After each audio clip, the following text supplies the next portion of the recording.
Welcome back, friends and family, to another episode of the B2DB show. My name is Billy. And I'm Jimmy. And we're the Lee Brothers. Radical. The year is 2007, and LA is in shambles after the big quake. The big damn quake, man. Koga Shuko is out there. Man, screw that dude. A Bobo is running wild. Where the hell is Marian? She's probably with the Power Corps. We should probably find her. It's getting close to curfew, so we're going to jump into the Dragon Wagon and get back to the basics. Don't forget your oxygen masks. Yeah. And because if you ain't watching the Lee Brothers, then you don't know Jack.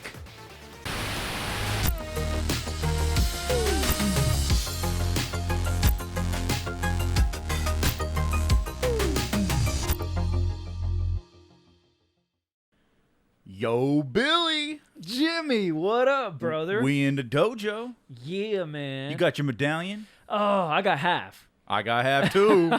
Lee Brothers. So how you doing?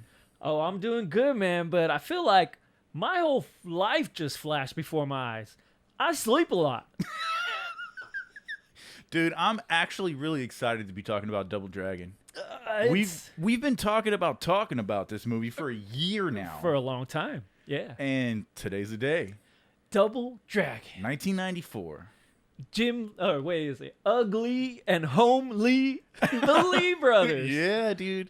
I mean, you're talking about in 1994. You had Mario Brothers. Yeah. You had Ninja Turtles. You had Three Ninjas. Yeah, and so obviously, Double Dragon just fits right in there, right? It's perfect. It's perfect. I don't know who out there says that this movie is trash, because what are you watching? This is considered to be one of the worst video game films of all time. That is nutty, for the lack of a better word, man. Yeah. What? The worst? Have you seen Super Mario Brothers? Mario? It's pretty bad too, man. I think it comes down to like 90s films, and like especially this is, most people call it a cringe fest. Yeah, well, of course. But I call it a cult classic. Yeah, man. It's like so bad that it's so good. Yeah. It's right up there with all those movies that we mentioned. Big Trouble in Little China, Mortal Kombat. No, dude. Big Trouble's way better. Of course. But what I was saying before is it feels like it's all like in the same. It's very 90s. It feels like it's in the same universe. Like all the movies are kind of made the same way. Practical effects. Big ass explosions. Practical effects. Very bad CGI. Is there CGI in this movie? Oh no, yeah, there the is. computer. Remember when the little brother's playing the VR? And he's like, "What?" Yeah, there is a lot of CGI when they're in the car chase. Yeah. When dude. And then I think the CGI with Shoko. Oh, what's the damn name? Koga Shuko. Koga Shuko. The CGI when he like goes like into like a shadow form. Yeah. I thought that was actually pretty well done. Pretty damn good. For 1994. Yeah. I made a little joke during when we were watching it. I was like, okay, Paper Mario. He just turns into like a sheet of paper. Yes. I was like, what the fuck? Yeah. Remind me of kind of like that Peter Pan like shadow that's always like, because he turns into a shadow. I guess that's his power with half of his medallion. Because he had spirit, right? Yeah, because it's like that. Because he knows how to use it, but it's almost like a negative energy, like a bad energy. Correct. Because when Jimmy uses it, you don't see him turn into a shadow. He just like he can body jump, right? But Koga Shuko, he turns into like this dark shadow and just goes into other people, and that's a really cool part of the film. I think the main villain, T-1000, right? Yeah, is Robert. What's his last name? Robert Patrick or Robert Patrick, something like I that. Almost said Patterson, not Batman. Batman, not Batman. I think he did a very well job, and I think he did that off the cusp of Terminator 2. Dude, yeah. I think that was his next. Like he jumped from Terminator 2 to Double Dragon. We were watching this, and I was comparing a lot to like Shang Tsung from Mortal Kombat, right? And I was like, he's pretty villainous in this. It reminded me a lot of like how Shang Tsung is. Shang Tsung was a little more serious though. Oh yeah. A little less like jokey, but I mean, even Koga Shuko, he just has that presence. Oh, when he yeah. comes onto the scene. And I think it's just visually really he good. looks amazing. Yeah. I think he looks like a badass boss. Like he's really cool. I love his hair, Sunglasses. his sunglasses. I love his outfit. It's very kind of like that modern, but then it has that like ancient like Japan because it kind of Yeah, has he like had a that gi. gi. Yeah, underneath and then it, like the yeah. long trench coat, his cigarette. He was very like he was very tasteful. Flicks the cigar. Yeah.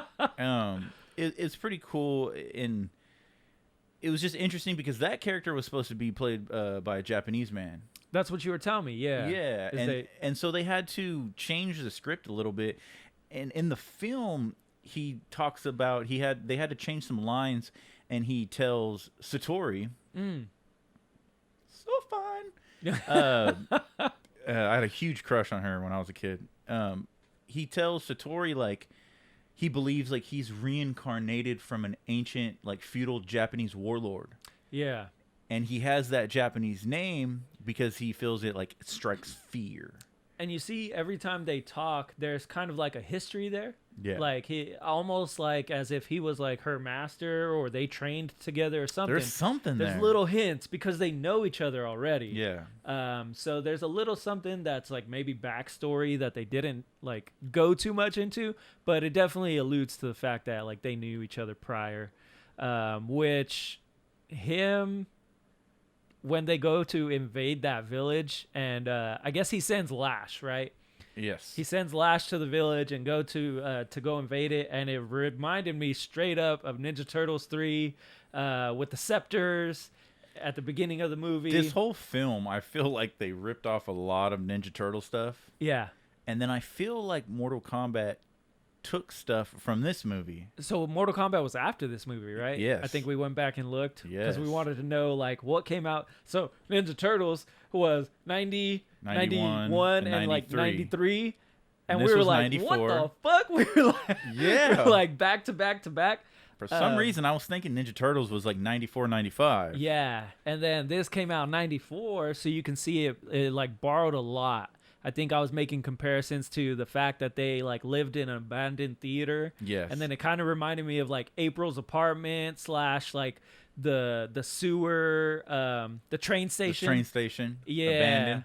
So that was kind of interesting. And also That was cool. too with the power core, you had their hangout, Yeah. which reminded me a lot of in the original Turtles film with the whole foot area where everyone's skateboarding and Yeah. playing arcade games, and it's smoking like cigarettes and they're all Yeah. like out of control. It's all teenagers. Mm-hmm. And then how about that like shot for shot scene when Koga Shuko comes and takes control of all like that underground like army. It almost looked like the Foot Clan. Oh my goodness, yes, dude! It was literally like when Shredder walks out and speaks to the all the kids. Yeah. And they're like banging. They're like all stacked up on these rails, and they're like banging like.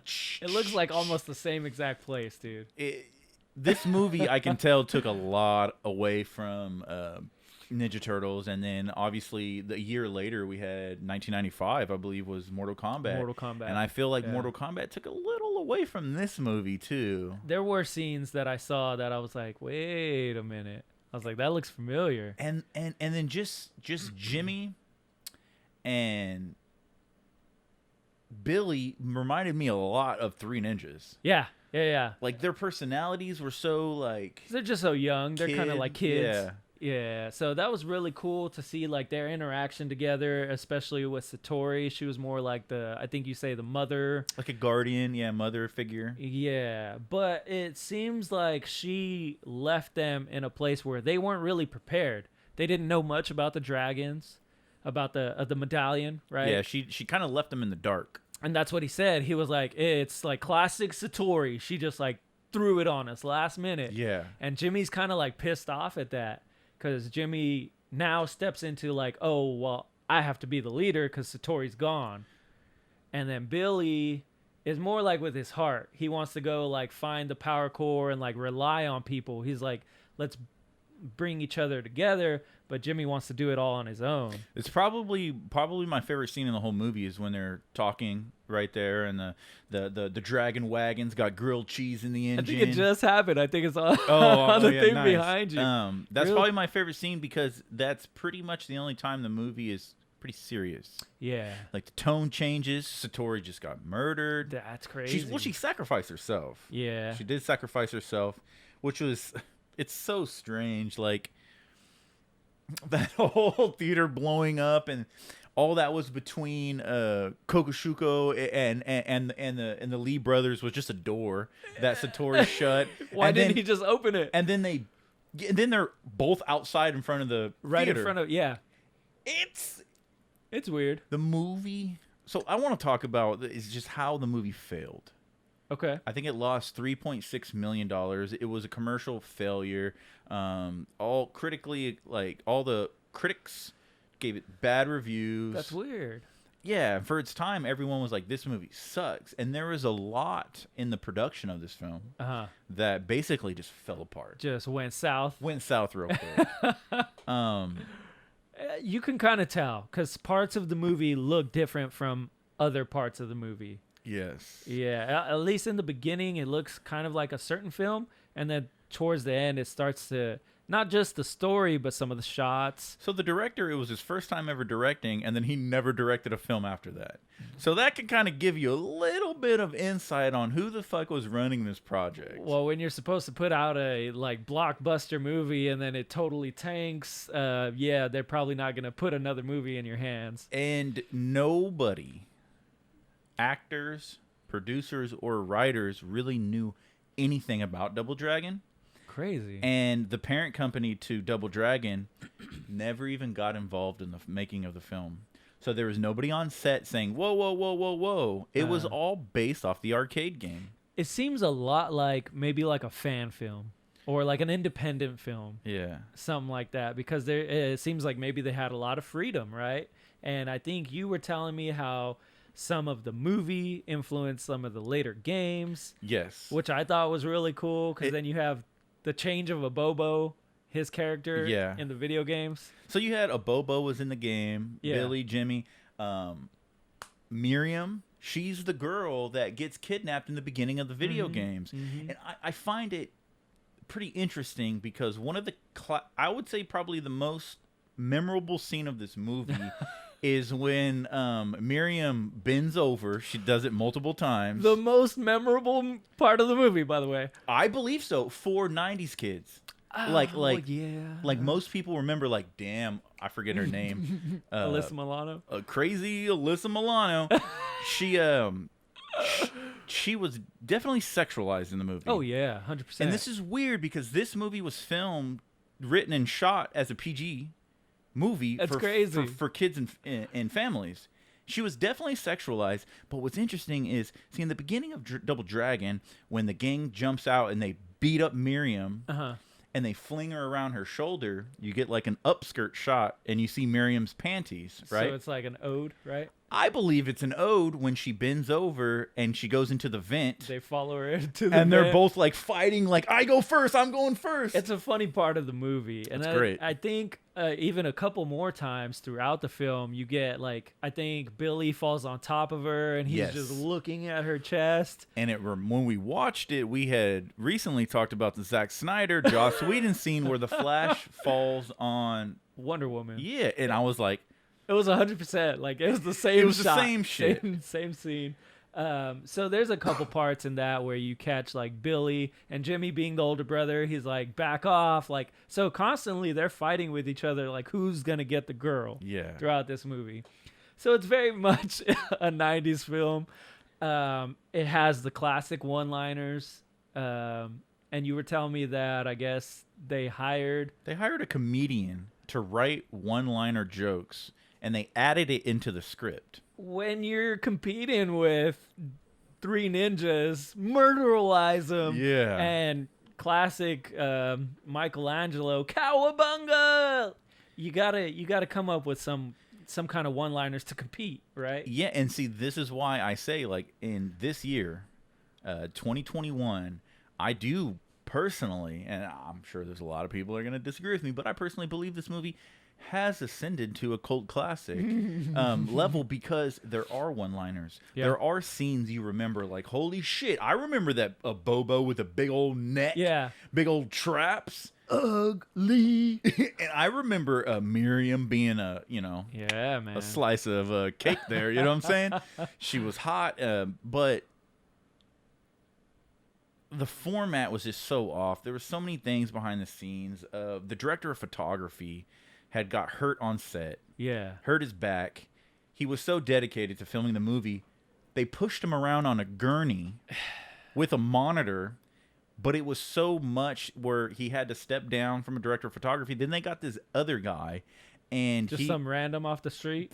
Probably. They just pulled in some dude who had zero experience as a director of photography for action scenes. Yeah. This is an action movie. There's a bunch of fighting. There's a lot of fight scenes, yeah. So you see how there are certain scenes, like you had mentioned, that looked very well done. Yeah. And then all of a sudden we got these really cringy fight scenes. Kind of got a shift. And once you realize that the director of photography was switched out in the middle of production, it kind of makes sense. It starts to make sense. I will say that whoever did like the choreography for the fight scenes, there are a lot of cool like little fight scenes. Remind me kind of like Ninja Turtles, Three Ninjas. So the martial arts in it's pretty cool. Mm-hmm. There are some good ones. There are some really cringy bad ones where they're like flying on ropes in between each other, and yes. So it definitely captures like that family funny like Three Ninja type of film. But what's really weird about that is they tried to make it was supposed to be PG. Yeah. And then right before it came out, it got slapped with a PG-13. Those damn ratings.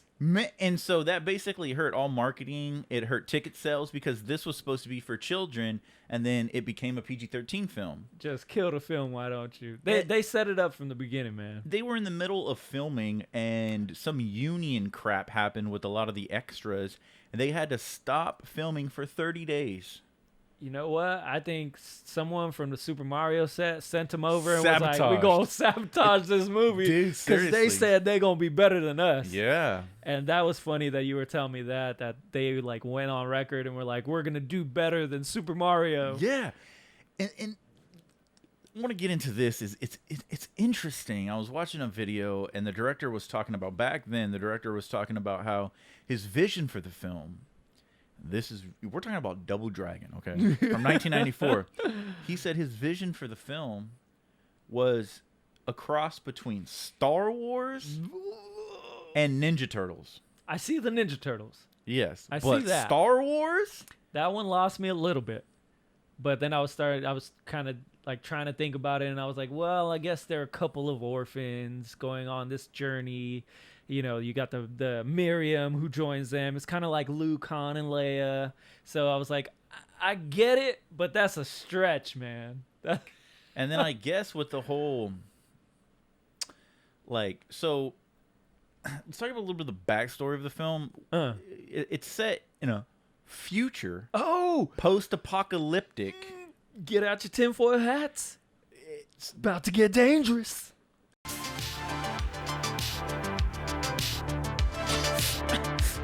Let's get dangerous.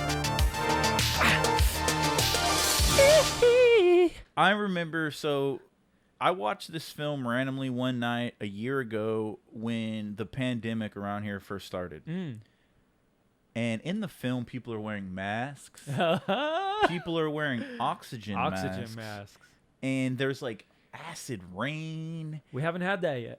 Not yet. God willing, hopefully not. But there is a curfew, or there was. So yes, and so watching it through the lens of what was happening in real life around us, and seeing it portrayed in this 1994's movie, and I was like, and then there was a great quake that basically broke off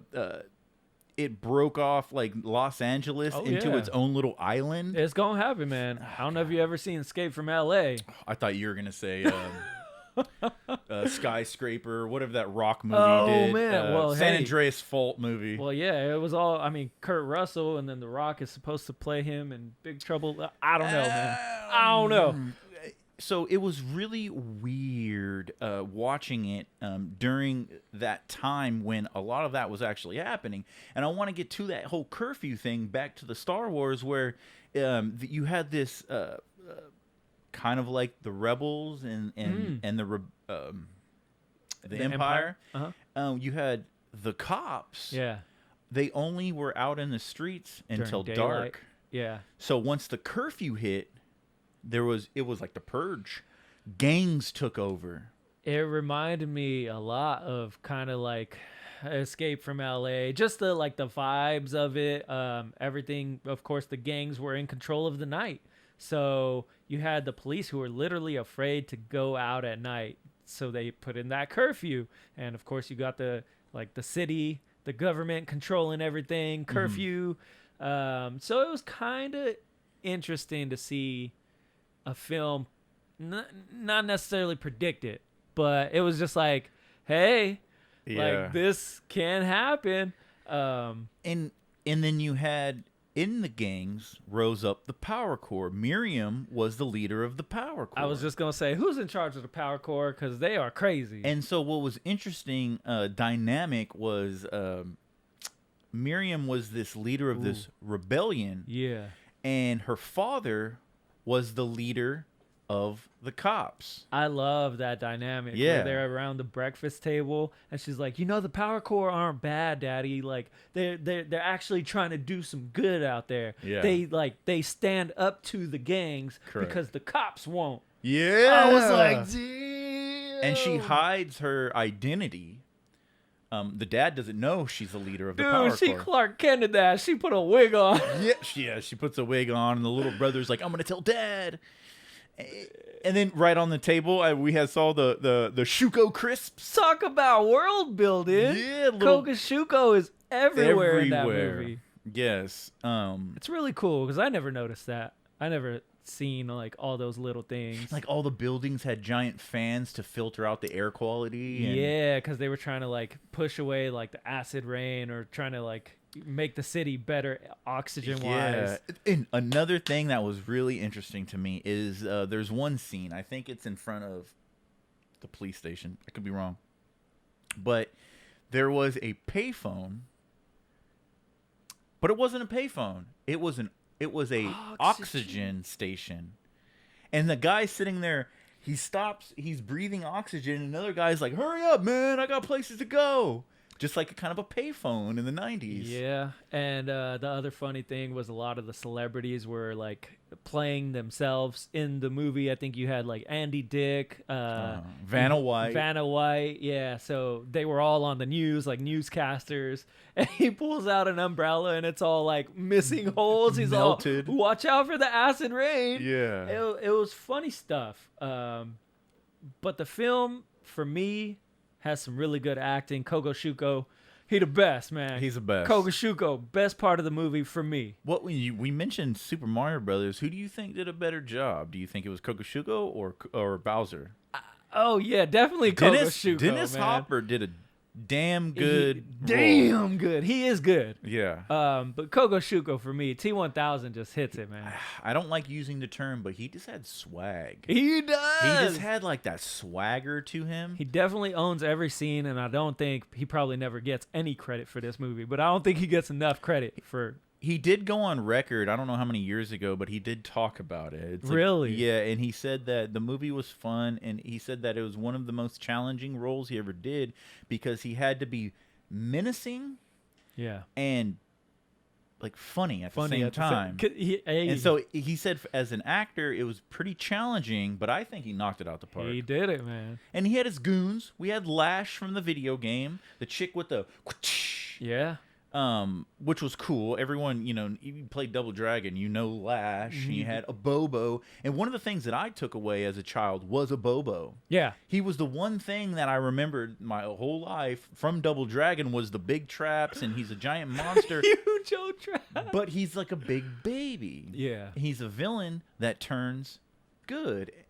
And it was interesting because you mentioned not Mortal Kombat, but Teenage Mutant Ninja Turtles, where they're experimenting It's the same thing. Yeah. It's the Toka and Razor. Yes. Yeah. It's literally the same dynamic.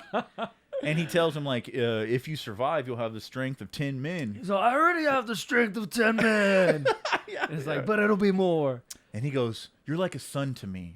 Yeah. And he goes, and just like any son, I can replace you and always have another.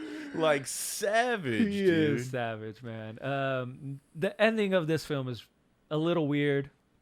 I think he gets arrested and then he kind of goes away, and that's pretty much like it. And then you have a Bobo, and he's like, I wanna take it easy. Can I just hang out with you guys for a little bit? Yeah. And so it kind of, to me, it ends with like maybe setting up a part 2. That's kind of how I got. I think what I got from they it. probably wanted to create a Ninja Turtles, Three Ninjas little franchise. Yeah. But it failed. Because they speed off into the Dragon Wagon, into the distance. Yeah. And it just failed. And it sucks because I think probably a second film would have been a lot better because they would have brought a higher budget. The budget was not big at all. It was like $8 million. It's another movie that just ends just like Big Trouble, just ends, and I'm like, what's coming after, dude? Yeah. Give me a part 2. And but what was so cool about it was, you know, like any video game movie is like when we watched Street Fighter or when we watched Mortal Kombat, we turn off the VHS and boot up the Sega Genesis or turn on our NES and we jump right into that video game world. And there's so many Double Dragon games. I mean, me and my brother, we grew up on Double Dragon 1 and 2 and Double Dragon and Battletoads. Yeah. And Double Dragon defined the beat 'em up genre. It really did. Mm-hmm. And to see the movie fail sucked. But Double Dragon also had a Saturday morning 90s cartoon. You told me about that, and I was like, what are you talking about, Josh? You forgot about it. Yeah, and as soon as you played it, you tapped into my memory banks, and I was like, holy crap, I remember this. And it was awesome. Double Dragon for me is always going to be nostalgic 90s goodness. And I want to throw that question on to you because I believe, like I said, it has risen with time. The cringiness has become gold. And to me, I do believe it's a 90s cult classic that a lot of people overlook how great it was. It had a lot of production problems, and it just failed, but at least we have it. Like you say, hey, I got it. We're going to watch it anytime. But for you, man, what do you see it? Is it a cringe fest or is it a cult classic? It's definitely a 90s film that me and my brother grew up loving and connected with and bonded, and it was really cool to share that with you. So for me, it'll always be that 90s piece of nostalgia that I will always hold on to. Hell yeah. Yeah. So at the end of the day, it's epic, man. Yo, Billy, I got one question for you. What is it, Jimmy? Is our film Double Dragon? Yeah. Is it a cult classic nowadays? Or is it just a cringe fest trash? Well, it's better than a grilled cheese engine. Oh, that's damn that. true, man. That's not good, man. And honestly, all I got to say is at least I don't got to wear the red one. Oh, man. You trying to fight right now? We are the Lee Brothers, Double Dragon, man. We are one. Soul, mind, body. R.I.P. Yep. Satori. Yep. So, like any good journey, one must come to an end. But this journey in this dojo, it never ends. No, man. Here in the dojo, we are looking forward to next Saturday morning. Hell yeah, we're going to get back to the basics every damn Saturday. Don't forget, find us at backtothebasics.com. We're on YouTube, social medias, all that. You can find the Lee Brothers everywhere. So, until next time, friends, remember to stay nostalgic on that eternal quest to get back to the basics. Woo! Righteous.